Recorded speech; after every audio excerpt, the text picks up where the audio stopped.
Hey, what's up? This is Ricardo at Parts People, and in this video, we'll outline the steps for completing a part replacement on your Dell PC.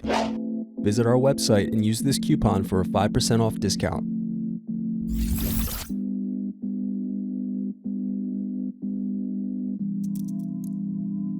First, remove screws from bottom base and underneath the badge door.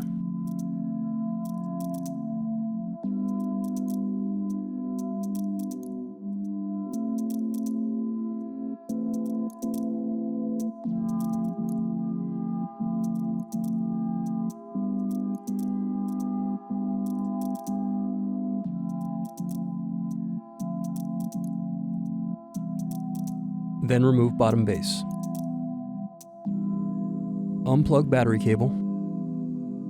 Then unscrew and remove battery.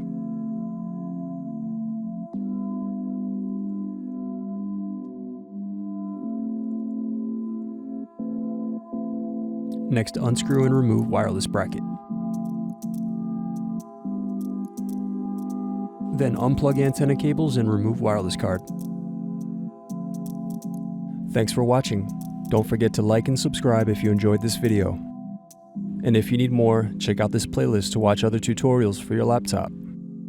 You can also click here to find parts for your laptop at partspeople.com.